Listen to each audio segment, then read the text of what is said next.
Assalamualaikum warahmatullahi wabarakatuh. Saya Intan Nur Laila dengan NPM 2317051109. Saya dari kelas B.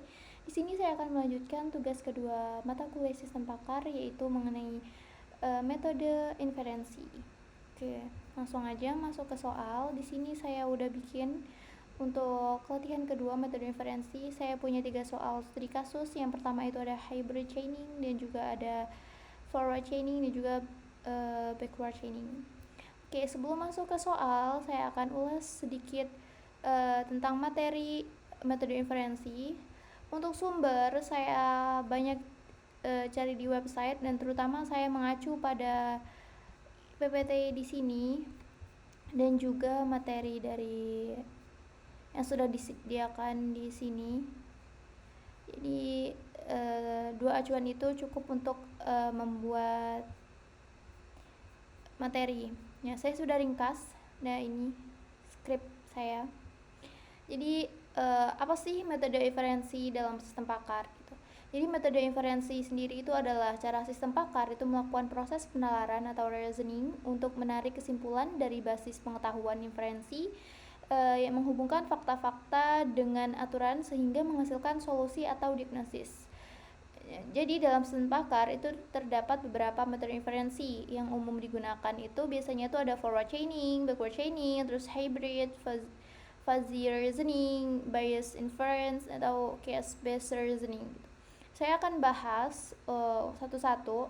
Yang pertama itu ada forward chaining atau penelusuran maju atau runut maju gitu. Jadi forward chaining itu adalah metode inferensi yang dimulai dari fakta-fakta yang diketahui. Nah, kemudian aturannya itu diaplikasikan untuk menghasilkan fakta baru hingga tercapai suatu kesimpulan. Nah, metode ini itu bersifat data driven, itu digerakkan oleh data ya itu. Jadi data dulu, aturan, dan juga kesimpulan gitu. Nah, jika A sama dengan 1, maka kita punya aturan nih, kita punya data A sama dengan 1, B sama dengan 2. Maka aturannya itu kita punya aturan jika if A gitu ya sama dengan 1 dan B sama dengan 2, maka C sama dengan 3. Namun jika C sama dengan 3, maka D sama dengan 4. Kesimpulannya itu berarti kan D sama dengan 4 sesuai dengan peraturan yang sudah disediakan. Kalau studi kasusnya itu biasanya kita kayak gini ya. Seseorang pasien itu memiliki gejala demam dan batuk. Nah, sistem pakar itu memiliki aturan, yaitu kan ada if-nya itu demam, and-nya itu batuk, dan then-nya itu kemungkinan influenza. Nah, jadi karena fakta awalnya itu cocok, maka sistem itu akan menarik kesimpulan bahwa pasien kemungkinan karena terkena influenza gitu. Nah, sedangkan kalau backward chaining atau penelusuran mundur itu adalah dimana metode inferensi ini tuh dimulai dari tujuan dulu, dari hipotesisnya dulu gitu. Nah, kemudian itu akan menelusuri aturan yang mendukung tujuan tersebut dan memeriksa apakah fakta yang dibutuhkan itu tersedia. Nah, metode ini itu bersifat goal driven atau digerakkan oleh tujuan. Nah, inilah alurnya itu kita punya tujuan dulu, nanti kita bikin aturan, dan terus nanti hasilnya dari subtujuannya. Kayak gitu. Kurang lebih sama aja kayak yang tadi, cuman kita digerakkan oleh tujuannya gitu. Kalau untuk studi kasus sederhananya itu kita tujuannya nih, kita punya menentukan apakah pasien itu menderita malaria. Nah, sedangkan kita punya aturan if-nya itu demam tinggi dan n-nya itu menggigil. Sedangkan dan-nya itu malaria. Nah, jadi sistem ini akan menanyakan kepada pengguna nih, apakah pasien mengalami demam tinggi dan menggigil? Nah, jika jawabannya iya, maka kesimpulannya itu pasien kemungkinan menderita malaria, kayak gitu. Ya, dia dari tujuan dulu, aturan baru subtujuannya gitu. Kemudian ada hybrid inference, itu gabungan ya dari forward chaining dan backward chaining itu sendiri. Nah, jadi metodenya itu tuh digunain untuk sistem pakar yang kompleks untuk memanfaatkan kelebihan dari kedua metode inferensi tersebut. Jadi singkatnya itu hybrid inference itu gabungannya dari forward chaining sama backward chaining. Nah, ini contoh sederhananya itu dalam sistem diagnosa penyakit itu forward chaining itu kan digunakan untuk menelusuri gejala awal yang diberikan pasien. Nah, sementara backward chaining itu digunain untuk menguji hipotesis tertentu. Nah, misalnya apakah pasien ini benar-benar menderita TBC dengan hybrid inference, maka sistem ini lebih akan fleksibel kayak gitu. Jawabannya bisa iya, bisa enggak gitu. Kemudian ada fuzzy reasoning. Fuzzy reasoning itu menggunakan logika fuzzy untuk menangani ketidakpastian, dimana fakta itu tidak hanya bernilai benar atau salah, tetapi bisa berada di antara keduanya, atau gimana ya, derajat keanggotaan gitu loh. Nah, kayak gitu. Nah, metode ini tuh cocok untuk masalah dengan data yang samar-samar. Nah, contoh sederhananya itu dalam sistem kontrol suhu ruangan, suhunya itu hangat, bisa diberi nilai 0,6 dingin dan 0,4 itu panas. Nah, sistem ini menggunakan aturan fuzzy, di mana if suhu hangat maka then itu kipas berkecepatan sedang. Nah, maka hasilnya itu kipas itu akan berputar dengan kecepatan menengah, bukan hanya on atau off, kayak gitu. Kemudian ada bias inference. Bias inference itu metode inferensi berbasis probabilitas. Metode ini itu menggunakan teorema bias untuk memperbarui tingkat keyakinan terhadap suatu hipotesis berdasarkan bukti baru yang muncul. Nah, contohnya itu misalnya kita punya probabilitas awal seorang menderita flu adalah 0,1. Jika diketahui pasien itu memiliki gejala pilek, probabilitasnya itu bisa diperbarui menggunakan teorema bias, sehingga meningkat menjadi 0,4, di mana sistem itu menggunakan nilai dari probabilitas ini untuk memberikan rekomendasi diagnosisnya. Dan itu ada case based reasoning atau CBR, yaitu metode inferensi yang menyelesaikan masalah baru dengan hasil solusi kasus lama, dimana ini digunain untuk kasus baru dengan modifikasi seperlunya aja gitu.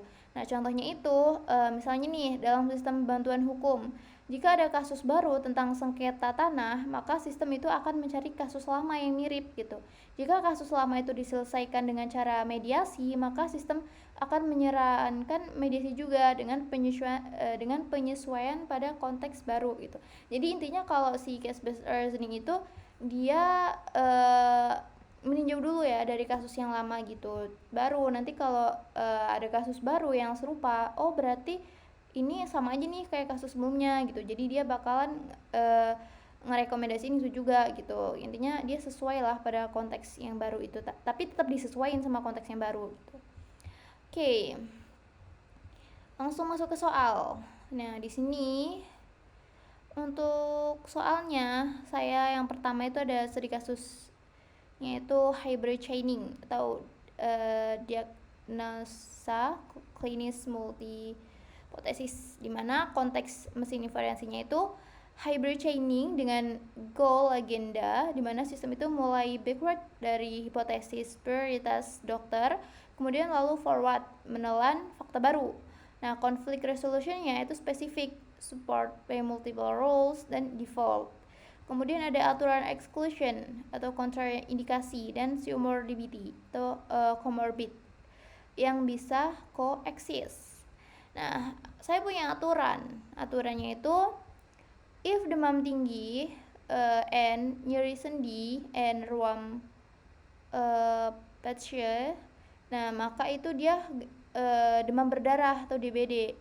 Aturan keduanya, jika demam tinggi and sakit kepala hebat and nyeri retroorbital DBD, nah itu berarti dia ininya DBD. Tapi kalau dia aturan ketiga itu if demam tinggi and batuk kering and myalgia, maka dia influenza. Sedangkan aturan yang keempat itu if saturasi O2 kurang dari 93% and napas cepat and infiltrate X-ray, maka dia pneumonia. Nah, sedangkan aturan kelima, if trombosit kurang dari 100K, itu dia mendukung ke DBD. Nah, kemudian aturan keenam, if CRP tinggi and leukosit tinggi, itu mendukung infeksi bakteri yang mengarahkan pneumonia, kayak gitu. Nah, terus aturan ketujuh itu if demam lebih dari 3 hari and pola turun naik harian, nah itu berarti dia juga mendukung ke DBD. Kemudian aturan ke-8 exclusionnya, if hasil NS1 negatif dalam 24 jam pertama gejala, itu melemahkan DBD. Atau maksudnya itu bukan menolak mutlak ya, tapi melemahkan ke DBD, berarti itu hampir ke DBD gitu, tapi nggak DBD gitu ya, cuma dilemahin doang gitu, kayak bukan nolak bukan nolak secara mutlak kalau itu di BD atau enggak gitu. Terus yang 9 itu comorbidity, itu if DBD dan pneumonia sama-sama didukung kuat, maka itu diagnosisnya ganda atau diperbolehkan. Diagnosis ganda itu diperbolehkan gitu maksudnya. Oke, jadi kita punya fakta pasiennya. Timeline pentingnya ya. Nah, jadi hari ke-1 sampai dengan 3 itu demamnya tinggi. Sakit kepala hebat, nyeri retroorbital, batuk kering ringan, mialgianya juga ada gitu. Terus hari ke-1 NS1-nya itu negatif. Nah, itu diambil kurang dari 24 jam setelah demam muncul. Nah, kemudian hari ketiga itu trombositnya itu 95K nih. Terus CRP-nya itu tinggi, leukosit-nya juga tinggi gitu. Hari keempatnya itu saturasi O2-nya tuh 92%. Napas cepat, X-ray, terus dia infiltrate. Nah, terus dia juga ngalamin ruam patchy itu tidak ada. Terus pola demam naik turun harian sejak hari kedua. Jadi dia tidak mengalami ruam patchy. Terus dia juga ngalamin pola demamnya itu naik turun sejak hari kedua. Nah, soalnya itu minta dengan hybrid chaining di mana backward dan dari hipotesis DBD dan pneumonia, lalu forward itu memperkaya bukti. Nah, diagnosis akhir yang paling tepat adalah nih bisa DBD saja karena aturan nomor 2, 5 dan 7 itu saling menguatkan, NS1-nya itu negatif, menolak aturan 8. Influenza saja karena aturan ketiga itu terpenuhi pada awal dan eksklusi aturan 8 itu melemahkan DBD. Terus pneumonia saja karena aturan 4 ini dan aturan 6 itu kuat. Temuan DBD tidak cukup. Atau jawabannya DBD plus pneumonia bersama comorbid yaitu sesuai dengan aturan 9 dengan bukti kuat di kedua sisi. Atau tidak dapat disimpulkan karena konflik bukti yang setara. Oke, balik lagi ya ke hybrid chaining. Jadi hybrid chaining tadi itu kan hybrid inference. Hybrid inference itu kan gabungan dari forward chaining dan backward chaining. Gimana metode ini kan digunain untuk memanfaatkan kelebihan dari kedua metode inferensi tersebut. Kelebihan dari si backward sama si forward ya. Oke, saya ada ini penyelesaiannya lah. Jadi kita tahu aturannya kayak gini, udah saya sebutkan tadi. Nah, pertanyaannya dia minta diagnosis akhir yang paling tepat gitu ya. Saya buatkan tabel trace log-nya hari ke-1 sampai dengan ke-4. Hari pertama itu demam tinggi, sakit kepala, terus sakit kepalanya sampai hebat gitu, nyeri retroorbital, terus batuk kering, mialgia. Terus hari ketiganya itu trombositnya 95K, CRP-nya tinggi, leukosit tinggi, gitu-gitunya. Nah, ini aturan yang terpicunya itu nih, aturan kedua itu aktif, berarti dia DBD nih. Aturan ketiga aktif, influenza. Aturan keempat aktif, NSI-nya juga negatif, itu artinya melemahkan ini DBD gitu. Nah, jadi dari hari pertama itu status hipotesisnya itu DBD awal aktif, tapi agak lemah karena gimana ya, influenzanya itu aktif gitu loh, tapi belum spesifik juga. Dia bisa kena DBD awal, tapi bisa juga influenza hari pertama nih. Hari ketiga itu dilihat dari mana sih hipotesis ini gitu, sorry.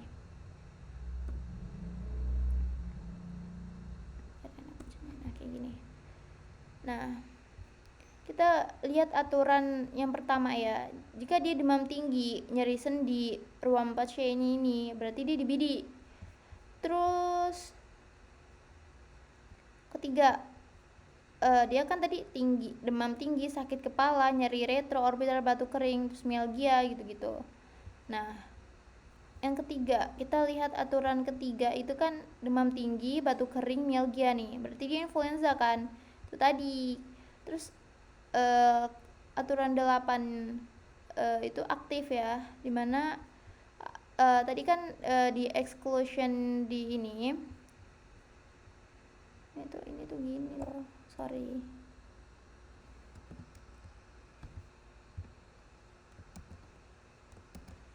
Nah, itu kan jika hasil NSI-nya tuh negatif dalam 24 jam pertama gejala, itu kan dia ngelemahin DBD nih. Tapi dia bukan nolak kalau dia tuh gak kena DBD, kayak gitu. Terus ininya aktif kan, makanya, tapi belum spesifik, DBD-nya juga lemah gitu. Terus trombosit 95K. Ini kan tadi nih, jika trombositnya kurang dari 100K, dia berarti mendukung DBD nih. Berarti hipotesisnya mendukung banget nih. Kenapa? Karena kan tadi dia di aturan nomor 5 bilang kalau kurang dari si 100K berarti dia kemungkinan kena DBD kan, kayak gitu. Terus di sini si RP-nya juga tinggi, leukositnya juga tinggi. Nah, kita lihat nih di aturan nomor 6. Si RP-nya tinggi, leukositnya juga tinggi. Nah, ini dia mendukung infeksi bakteri. Nah, ini bisa jadi dia kena pneumonia nih, kayak gitu. Nah, terus di sini udah jelas DBD-nya jelas makin kuat karena si aturan si trombositnya ini kurang dari 100, terus ini si RP-nya juga tinggi, leukositnya juga tinggi. Nah, itu nih di antara DBD sama pneumonia. Terus hari keempatnya itu SPO2-nya 92%. Nah, terus dia nepasnya cepat, infrared X-ray juga gitu. Berarti kita tadi ada di aturan nomor 4 nih. Dia kurang dari 93%, napasnya cepat, itu berarti pneumonia. Bisa jadi nih pneumonia. Karena kan aturan 4 sama 6 itu ada nih, udah ininya 92%, napasnya cepat gitu. DBD-nya juga kuat. Kenapa? Karena aturan 25 sama 7 itu kuat gitu loh. Soalnya nomor 7 itu aturannya kan lebih dari 3 hari. Nah, hari pertama dia demam. 1-2 itu demam. Terus trombositnya juga ini turun. Tuh. Nah, oke. Kita bisa setelah hasil kita cocokkan dengan aturan tadi, itu kita peroleh kesimpulan nih. Fakta multi hari terkumpul ya. Nah, di mana fakta multi hari terkumpul itu tuh rule 9 aktif, di mana DBD dan pneumonia sama-sama kuat. Jadi dia bisa influenza dieliminasi, diagnosis akhir sama dengan DBD plus pneumonia comorbid ya, gitu. Jadi jawabannya tuh D, karena ya DBD itu diperkuat oleh si aturan 257 dan NS1-nya itu negatif, sehingga aturan 68 itu tadi kan udah bilang nih, hanya melemahkan tapi tidak nolak secara mutlak gitu. Terus influenza 3 aktif awal, di peraturan 3 itu aktif di awal itu, terus tapi kalah spesifik dan tanpa penguat laboratorik. Terus ada pneumonia itu diperkuat di aturan 4 sama 6 ya, 4 sama 6 dia konsisten. Terus abis itu aturan ke-9 DBD dan pneumonia itu sama-sama kuat ya. Nah, ini boleh didiagnosis ganda karena DBD sama pneumonia ini sama-sama kuat. Nah, itu tadi. Jadi jawabannya yang D. Oke, ada note-nya juga di sini. Maksudnya exclusion sama dengan rejection itu NSI negatif hanya melemahkan, dan CEO comorbidity itu mungkin diagnosis ganda bila bukti sama-sama kuat. Nah, jadi itu maksudnya aturan exclusion 8 itu tidak sama dengan menolak diagnosis total. Jadi pasien hasil tes NS1 itu negatif di hari pertama. Berarti dari kan tadi kurang dari 24 jam demam ya, kurang dari 24 jam demam dari aturan si soalnya ini. Nih, diambil di hari ke-1 diambil kurang dari 24 jam demam setelah demam muncul, sorry. Nah, itu. Nah, terus aturan ke-8, if hasil NS1 negatif dalam 24 jam pertama melemahkan DBD. Jadi diagnosis DBD itu tidak langsung ditolak, tapi cuma diraguin aja gitu. Karena NS1 itu kan kalau diperiksa itu terlalu dini, itu sering false negatif. Nah, rejection dimana itu artinya kalau aturan benar-benar meniadakan, misalnya DBD mustahil nih gitu, tapi di sini itu tidak, dia hanya menurunkan kekuatan buktinya gitu. Kayak aturan nomor 8 itu tuh kayak cuma nurunin doang keraguan dari ininya, kayak gitu. Kalau comorbidity itu memungkinkan diagnosis ganda, dimana kalau dua penyakit itu sama-sama kuat buktinya secara klinis, maka sistem pakar boleh menyimpulkan kedua diagnosis sekaligus. Yaitu dalam kasus tadi kan DBD-nya itu kuat ya, di aturan nomor 2, 5 sama 7 di hari ke-1, kedua, ketiga itu ini, terus pneumonia kuat dengan aturan 4 sama 6, terus karena ada aturan yang 9 tadi itu comorbidity, sistem itu boleh menyimpulkan kayak gitu. Jadi jelas di sini bahwa jawabannya itu yang D ya, kayak gitu.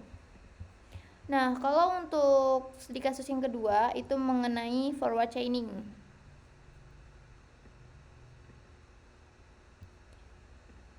Oke. Nah, forward chaining itu di sini kasusnya sebuah sistem pakar dipakai untuk diagnosis mesin mobil, di mana aturan-aturannya itu sebagai berikut, bisa dibaca. Jika mesin tidak mampu hidup dan aki lemah, maka aki akan rusak. Jika mesin tidak mau hidup dan aki normal, dinamo starter rusak. Jika mesin tidak mau hidup dan lampu dashboard menyala, kemungkinan masalah injektor. Nah, if injektor itu bermasalah, maka mesin gagal hidup meskipun akinya itu normal.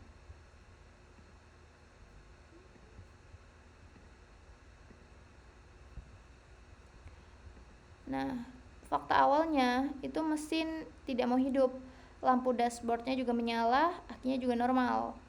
Nah, jadi dengan forward chaining, kesimpulan yang akan muncul itu apa sih?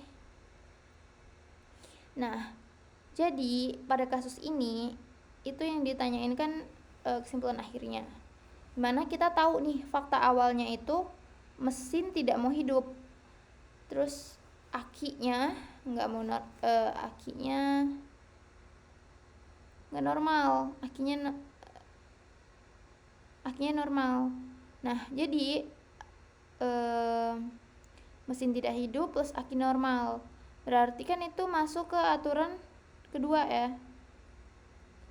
Ini aki normal, berarti dinamo starternya rusak. Nih, terus kemudian fakta awal juga bilang kalau mesin tidak hidup terus ininya nyala, lampu dashboard nyala, berarti dia aturan ketiga nih ya, yang hidup dan lampu dashboard nyala, injektor, masalah injektor. Nah, aturan keempat sama aturan keenam itu kan memperkuat injektor bermasalah ya, dimana jika mesin tidak mau hidup dan lampu dashboard menyala, itu kan masalah injektor. Terus injektor bermasalah, berarti mesin gagal hidup meskipun akinya itu normal. Aturan keenamnya itu ini nih, jika dinamo starter rusak, mesin gagal hidup walaupun aki normal. Nah, bisa dilihat dari aturan ini itu pilihan gandanya yang tepat itu jawabannya adalah yang dinamo starter rusak dan injektor bermasalah. Kenapa? Karena tadi aturan awal mesin hidup dashboard nyala itu di aturan 1, 2, dan aturan nomor 4 sama nomor 6 itu menjadi penguat nih. Jadi kesimpulannya adalah si ini, dinamo starter rusak dan injektor bermasalah. Ingat, kalau forward chaining tadi itu kan dia data, aturan, kesimpulan kayak gitu. kita punya datanya, terus kita punya aturan, dan kita bisa simpulin nih dari ngeliat fakta awalnya kayak gitu. Ini datanya nih, fakta awal. Selanjutnya itu mengenai backward chaining. Di sini tuh jelas dimana sebuah sistem pakar untuk diagnosis penyakit neurologi memiliki aturan jika sakit kepala hebat, muntah, lehernya kaku, itu berarti meningitis. Nah, gitulah. Terus if sakit kepala hebat, gangguan penglihatan, lehernya kaku, berarti dia itu tumor otak. Kalau dia aturannya if demam tinggi, muntah, lehernya kaku, berarti meningitis lagi nih, mendukung meningitis. If demam tinggi, sakit kepala hebat, kejang, berarti dia encephalitis. Kalau dia if tumor otak, sakit kepala hebat, or gangguan penglihatan, kalau dia tumor otak, berarti itu dia sakit kepala hebat atau gangguan penglihatan, itunya harus ada gitu kalau dia emang didiagnosis tumor otak ini gitu. Nah, hipotesis yang diuji itu kan apakah pasien ini menderita meningitis. Nah, faktanya pasien itu mengalami sakit kepala hebat, pasien mengalami muntah, pasien tidak mengalami leher kaku, pasien mengalami demam tinggi, pasien mengalami kejang. Dengan backward chaining, apakah sistem menyimpulkan pasien menderita meningitis?